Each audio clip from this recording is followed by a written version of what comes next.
Vamos iniciar a segunda parte com a Maria Eduarda aqui sobre mentalidade na alta performance. Mas primeiro, vou falar sobre os patrocinadores Max Suplementos, CTMR, Mr. Fitness Equipamentos e minha consultoria. Lembrando que lá na Max Suplemento, 15% de desconto se você citar o nosso podcast. No CT, 15% de desconto e na minha consultoria, no plano trimestral, você vai ter 20% de desconto.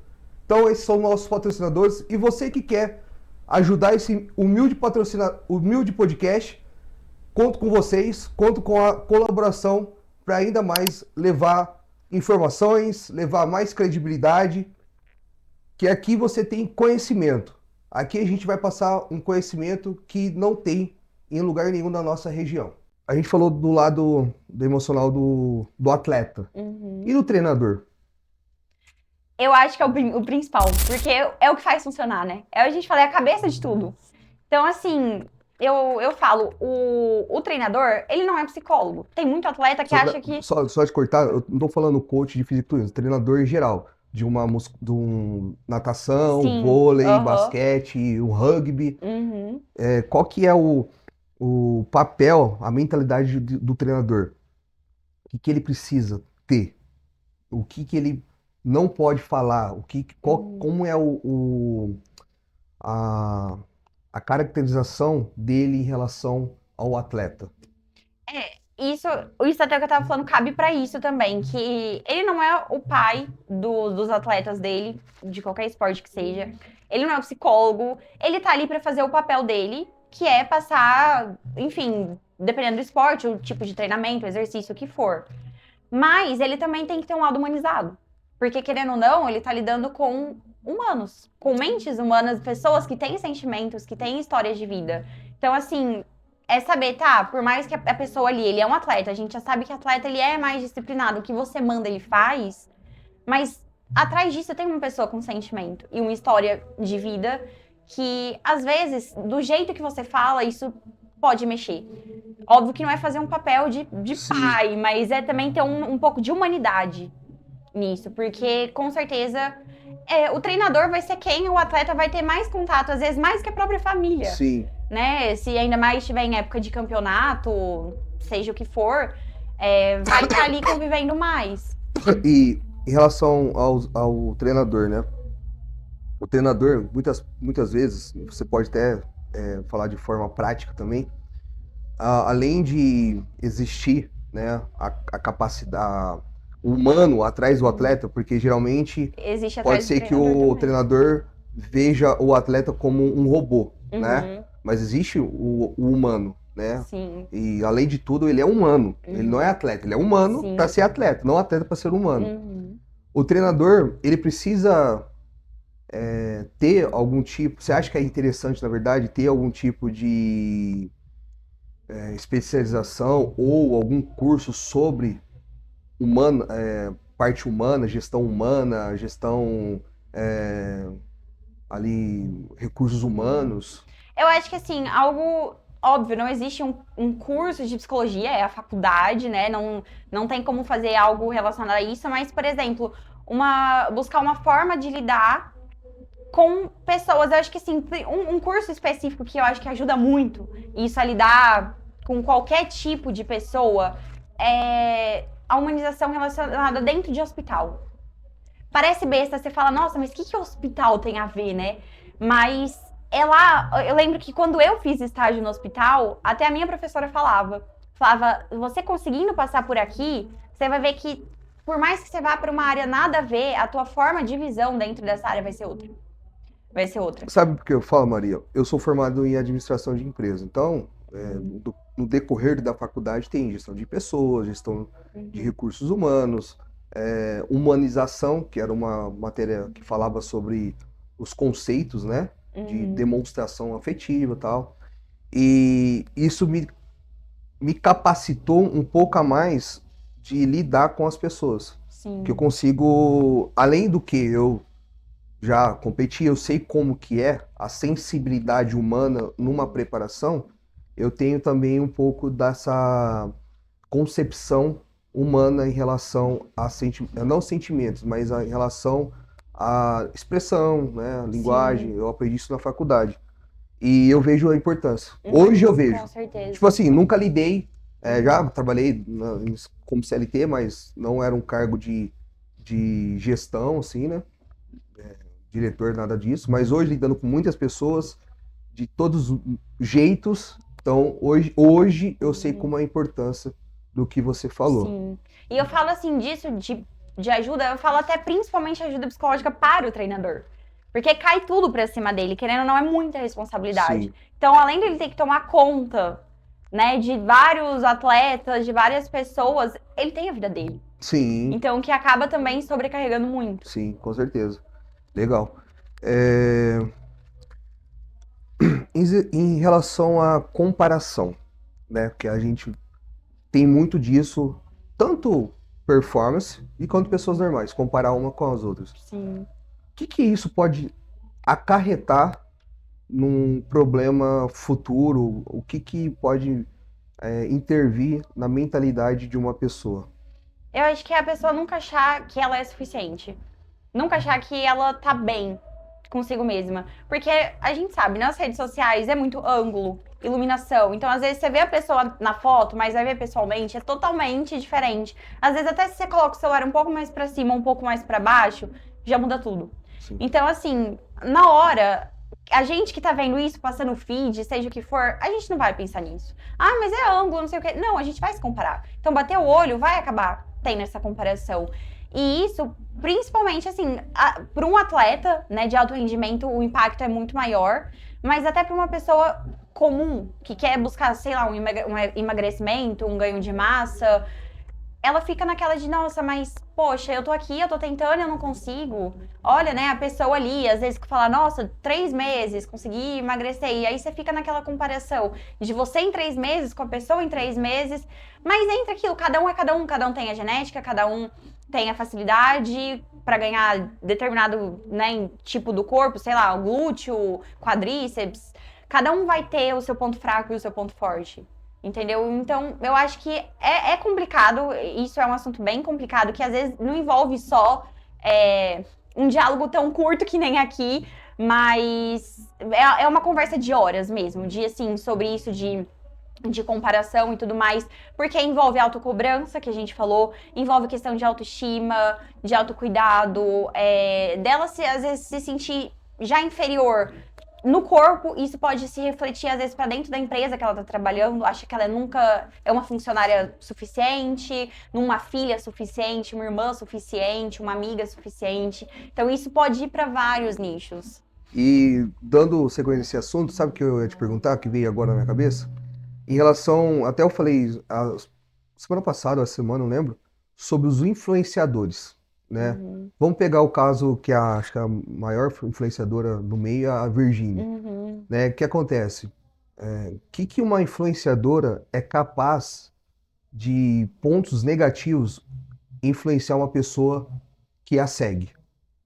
Não, totalmente, porque assim, tem pessoas que às vezes seguem, mas entendem que, beleza, aquilo é uma vida de internet. Então tem pessoas que vão ter mais consciência do que outras. Agora, às vezes outras pessoas podem enxergar aquilo que o influenciador passa e achar que não, porque ele é Deus. Então o que ele falou eu preciso fazer. Então, o influenciador ele vai influenciar tanto pro bom quanto pro ruim.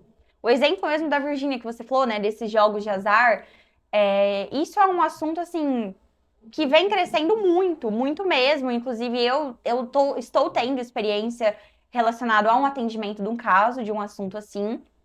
E Se você puder falar em relação ao que isso, você falou desse caso aí de atendimento do paciente seu, o que isso pode interferir no alto rendimento esportivo de um atleta? levando, no caso de jogos de azar, por exemplo, totalmente. Totalmente. Não só pro alto rendimento, mas para a própria vida da pessoa mesmo. Porque, por exemplo, vamos colocar do alto rendimento. Um dinheiro que poderia estar sendo investido ali no esporte, né, para conseguir competir ou conseguir melhorar o físico, vai estar sendo investido no jogo. E aí é onde muitas famílias se endividam, muitas famílias perdem tudo que tem por conta do jogo. E aquilo causa O problema não só do jogo, mas vício em geral. Isso, álcool, droga, pornografia. Quando a pessoa tá ali tendo acesso, ela fica cega. Porque é um pico de dopamina que aquilo causa. Ela tá ali, tá vendo, tá jogando, aquilo brilha o olho. Então, ela fica cega. E ela não vê o prejuízo que isso pode gerar pra vida dela. Entendi. É, o que eu falo dos influenciadores, né? Porque a pessoa se compara muito. E aí isso gera uma autofrustração. Sim. Né? E no âmbito feminino, eu acredito que seja maior, ou não? Eu acho que talvez no feminino seja mais falado. Homem, às vezes, ele entra muito naquilo que a gente falou, de não conseguir expor, né? Então, às vezes, tem essa comparação, mas ele não vai expor. Não vai colocar nas redes sociais, nossa, me comparei, ou conversar com os amigos. Pô, nossa, eu vi um cara com um físico ali, fiquei mal. Homem, às vezes, não vai comparar isso. Óbvio que a mulher tem mais predisposição pra esse tipo de, né, de ficar se comparando, mas homem também tem. A questão é que o homem não expõe como a mulher expõe.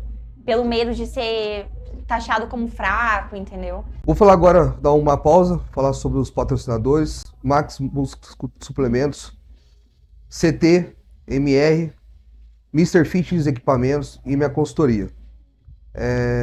Segue lá no nosso Instagram, vai estar lá na bio lá embaixo. E qualquer dúvida, você que quer ter como patrocinador, ser patrocinador do nosso podcast, a gente está aberto para qualquer tipo de empresa que querem depositar a ficha no nosso podcast. Entre em contato lá no nosso direct, no Max Maromba Cash, o Instagram, manda uma mensagem que a gente vai responder, passar tudo como funcionam os planos, os contratos, e é isso. Maria, me fala em relação a influência dos pais na parte da mentalidade de um atleta, de uma pessoa que tá ali no meio. O que isso aí pode impactar? A gente fala que o ambiente é um ponto principal para tudo, principalmente para a parte mental do ser humano, né? Então, o ambiente que ele está inserido vai ter um impacto muito significativo. Agora, sim, os pais, se no caso tem uma boa relação e tudo mais, normalmente para os filhos que têm essa relação boa, a opinião dos pais é muito importante. Seja para, enfim, falar, não, filho, eu apoio ou não apoio. Então, esse impacto da opinião dos pais vai gerar tudo que vai seguir dali pra frente. Então, se a pessoa, por exemplo, fala, olha, decidi competir, e aí tem esse apoio dos pais, pode ter certeza que a preparação dessa pessoa, no quesito rede de apoio, vai ser muito melhor do que uma pessoa que não teve o apoio dos pais para a competição.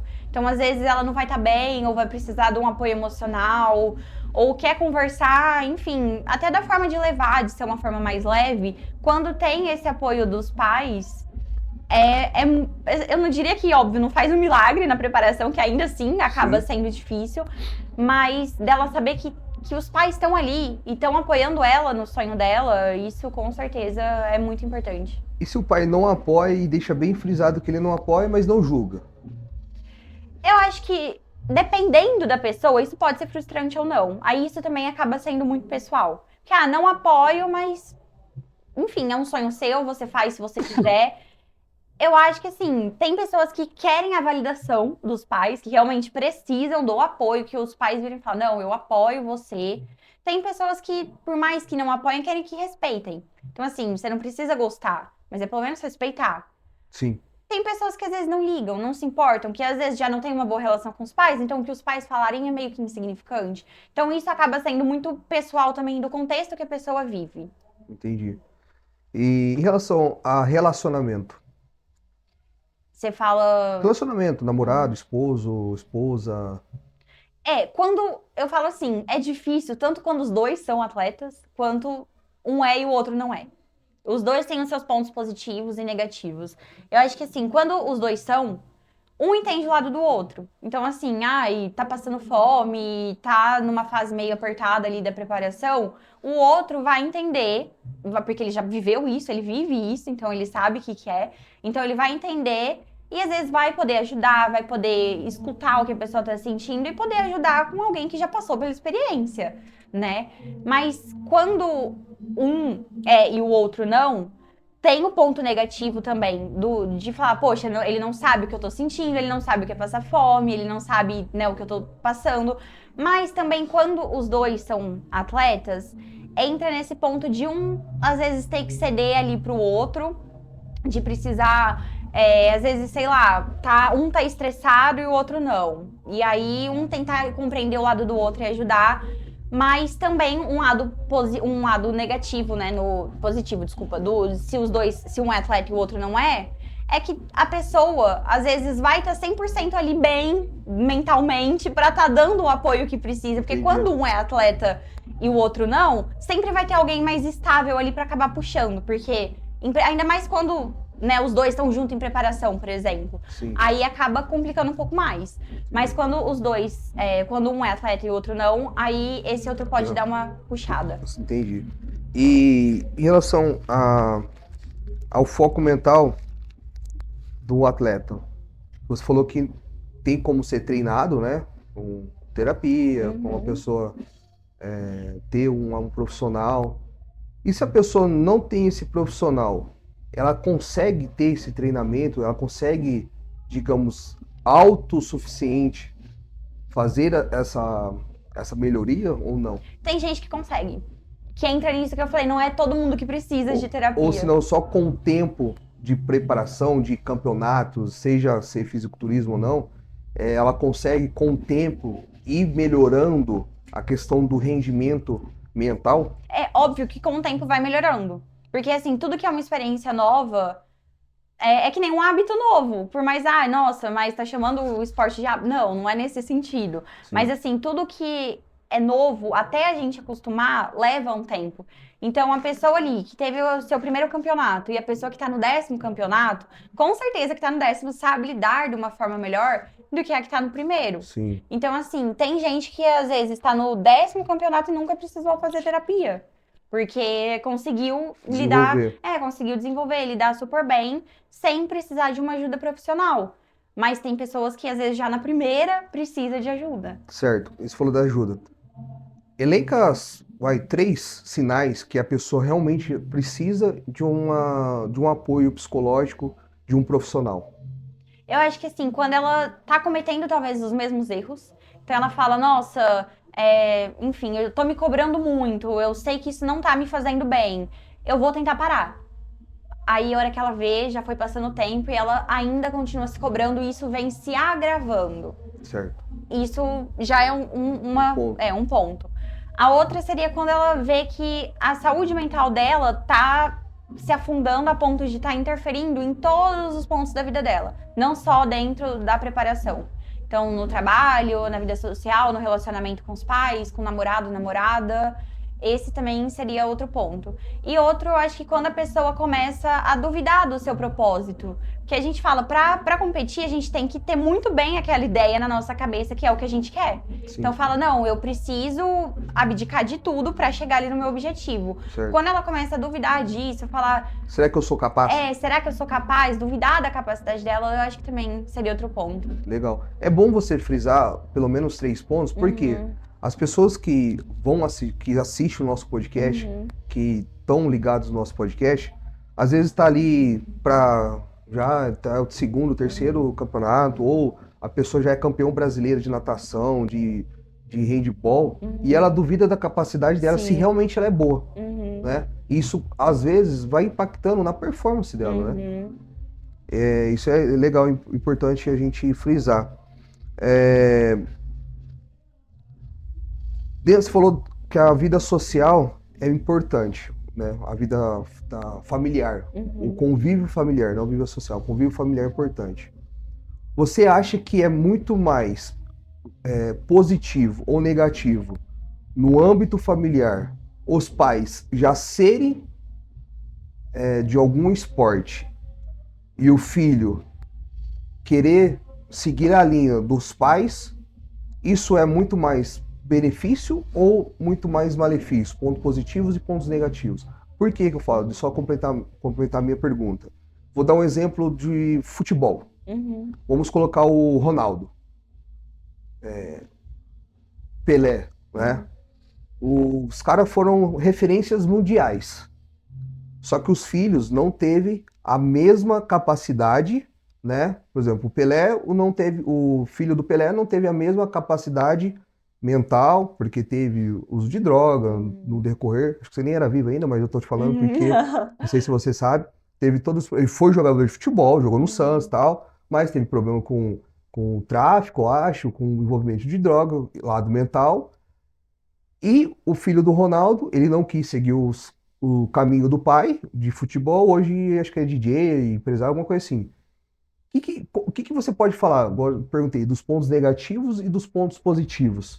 De ter os pais como referência, mas às vezes você não consegue desempenhar as mesmas habilidades. Eu acho que assim, de positivo é porque ali os seus pais eles já sabem o que é aquilo. Então, eles já podem te instruir como que é, querendo ou não, vai facilitar um pouco esse processo de, pô, enfim, meu pai e minha mãe jogam futebol. Então eu já sei, eles podem me auxiliar como que é quando eu estiver chegando perto do jogo, me darem dicas às vezes para, enfim, dicas de respiração e tudo mais para poder me acalmar para entrar ali em campo. Compreender que às vezes se um dia não estiver legal, eles entendem o porquê que eu tô daquele jeito. Mas também de ponto negativo, eu falaria da cobrança. Que às vezes os pais depositam o sonho deles nos filhos. Então, meu pai e minha mãe é jogador de futebol. E eles querem que eu seja, mas às vezes eu não quero. Entendeu? E mesmo que eu queira, às vezes eu vou me sentir cobrado de ser tão bom quanto eles foram. Entendi. E aí isso pode gerar uma frustração para essa pessoa. Isso aí é importante porque a gente vê muito no caso do futebol, né? No fisiculturismo, muito pouco. Mas no futebol tem muito disso, né? O pai foi um excelente profissional e o filho não consegue chegar nem 10%. Ou vice-versa, o pai foi um mais ou menos e o pai coloca toda a esperança, toda expectativa no filho. Às vezes o filho vai bem, ou às vezes o filho não vira nada, né? Então a gente vê muito isso dentro da alta performance. E perguntando para você, agora na sua experiência prática, né?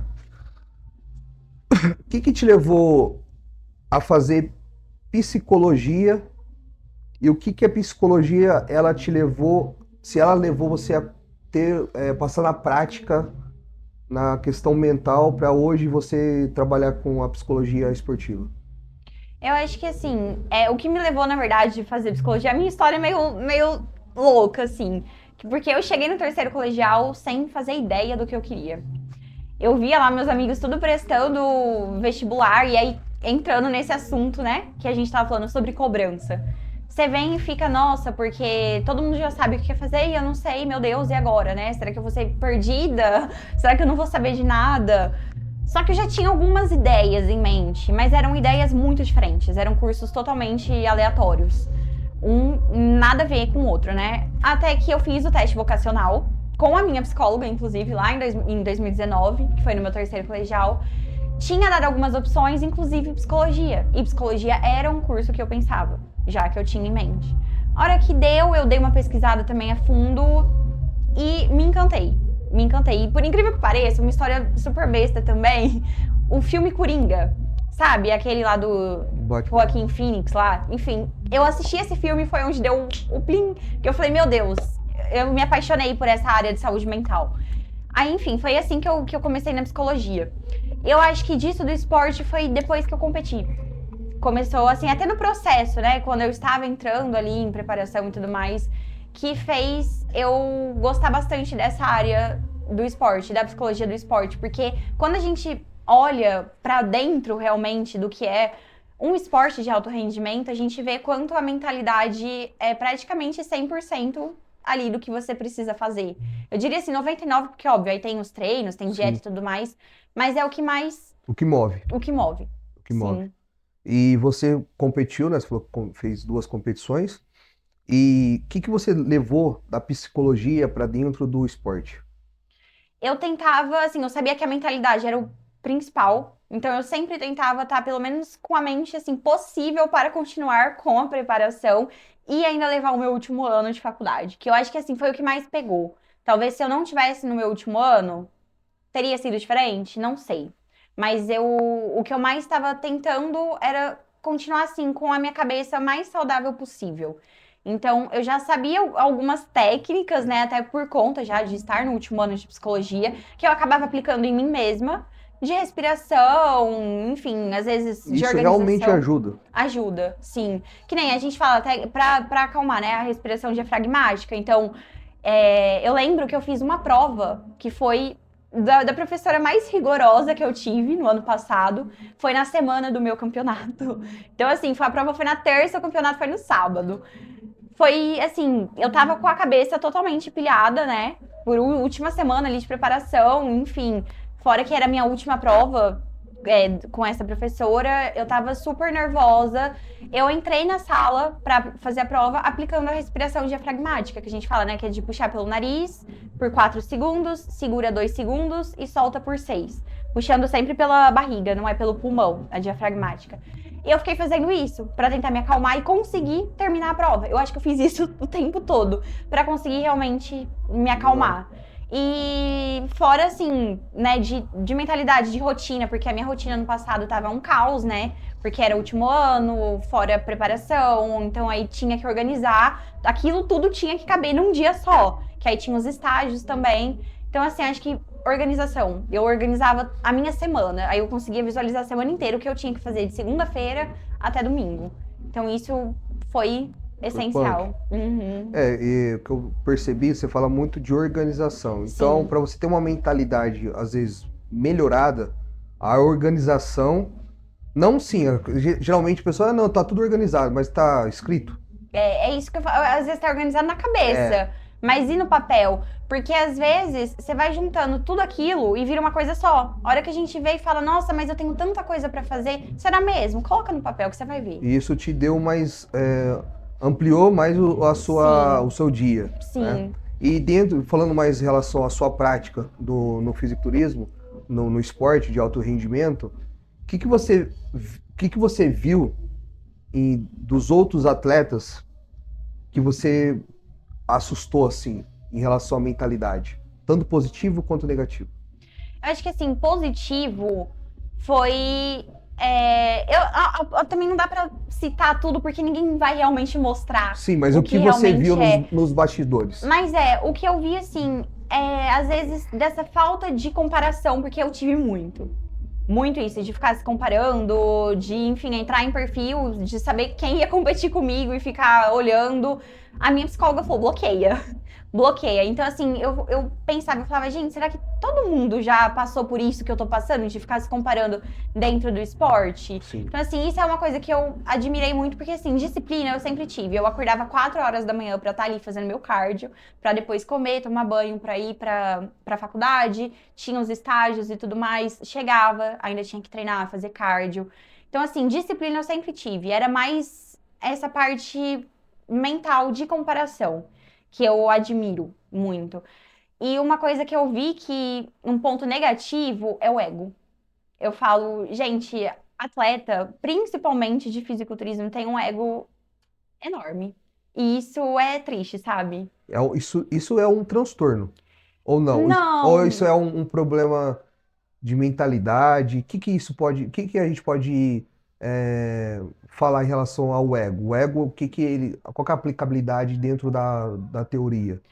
O ego seria assim, a pessoa, aquilo que a gente tá falando, de ser inabalável, de achar que ela é a melhor, né? Eu não diria ser transtorno porque, pra se encaixar no caso do narcisismo, tem que completar aqueles pontos, e óbvio, eu só vendo por fora, né? Pra eu saber se a Sim. pessoa realmente tinha, teria que fazer uma avaliação e tudo mais. Então não teria como encaixar, nossa, fulano é narcisista? Não sei. Não tem como avaliar só de olhar, né? Mas eu falo assim, da pessoa achar que ela é superior, que ela tem a mentalidade perfeita, entendeu? Porque a minha saúde mental é ótima, porque eu sigo tudo 100%, porque eu sou melhor. Querendo ou não, assim, isso dentro do fisiculturismo é um pouco maior do que nos outros esportes. Eu acho que principalmente por mexer com a imagem. Porque o fisiculturismo é ali o físico, né? A imagem. Então isso, querendo ou não, deixa a autoestima da pessoa mais elevada ainda. E eu vi, assim, muita coisa da pessoa se achar mesmo, sabe? Achar que ela é um deus, uma deusa naquele meio, sendo que, tipo, é só uma pessoa, sabe? E isso é uma coisa um ponto negativo que eu vi muito que pegou. E falando da sua experiência, né, dando continuidade,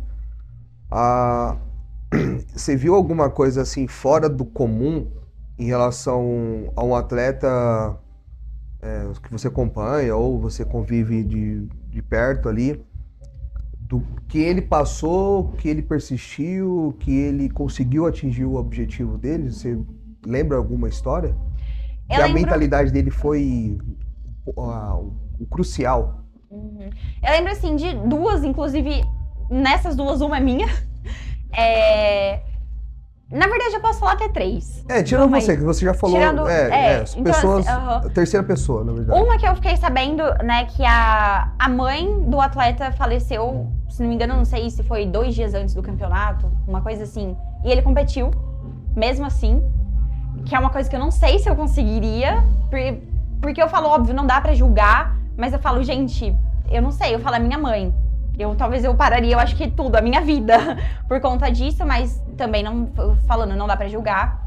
E outra, eu posso trazer até o exemplo do meu namorado, do Mário. No dia na verdade, no dia anterior, né, da pesagem do campeonato dele, foi um caos no caminho, o carro deu problema no motor.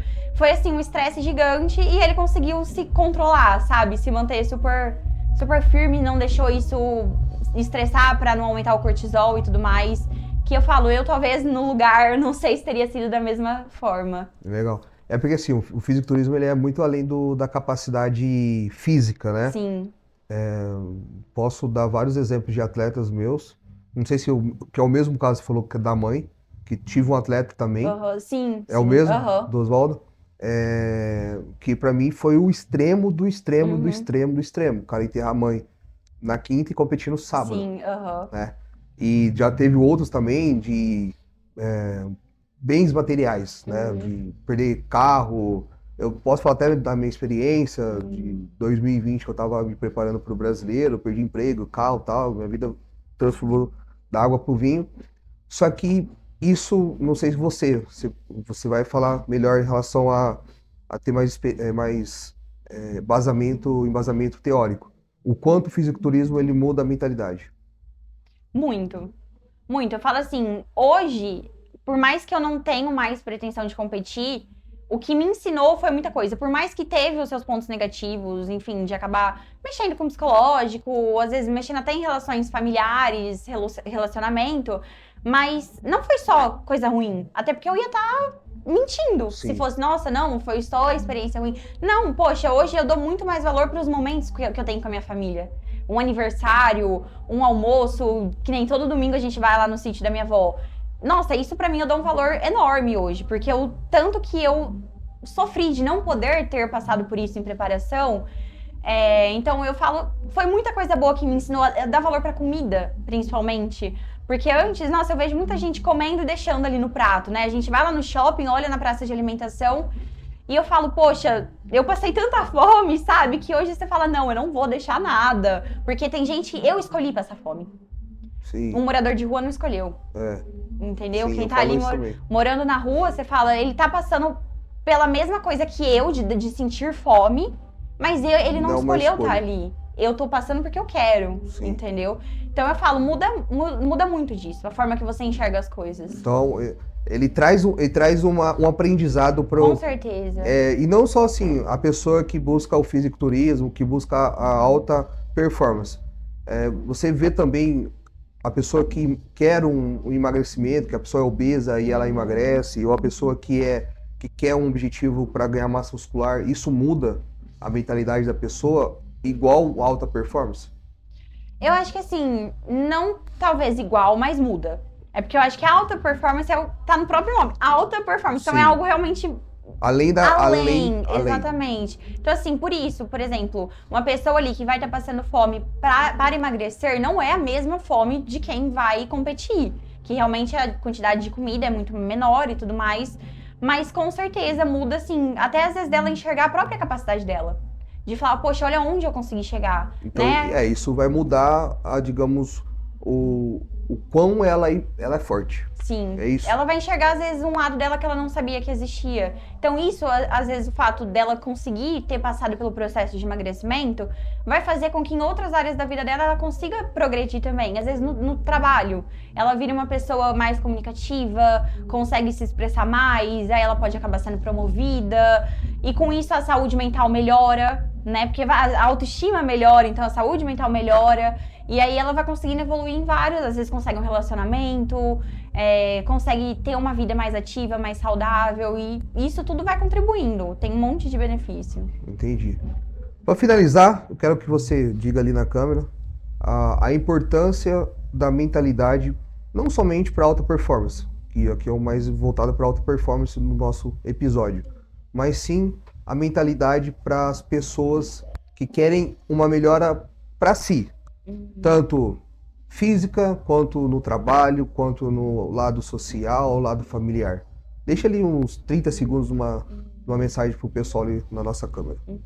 Bom, eu falo que, assim, saúde mental é um investimento. Como você vai estar investindo num nutricionista, num treinador, para poder ter uma melhora na qualidade de vida, a saúde mental também é uma qualidade de vida, que é principalmente o que comanda tudo, né? Então, muitas pessoas às vezes dão a prioridade para gastos com coisas que às vezes não são tão importantes quanto buscar uma ajuda terapêutica e tudo mais. E eu acho que as pessoas tinham que olhar mais para isso como uma forma de autocuidado, sabe? Da importância que isso vai gerar para a vida dela. Então vocês ouviram aí a importância que você precisa atentar à mentalidade. Não é só para você colocar um físico ou você que está obeso, você está com sobrepeso e quer emagrecer, ou você que é um aspirante no fisiculturismo, ou já é um veterano no fisiculturismo, ou no qualquer tipo de alta performance, que a mentalidade, ela é tudo. O mental, ele move o seu corpo, ele move o seu desempenho na prática física. Então, dê mais atenção ao seu mental, à sua mentalidade. Digamos que é um corpo dentro do seu corpo. Por quê?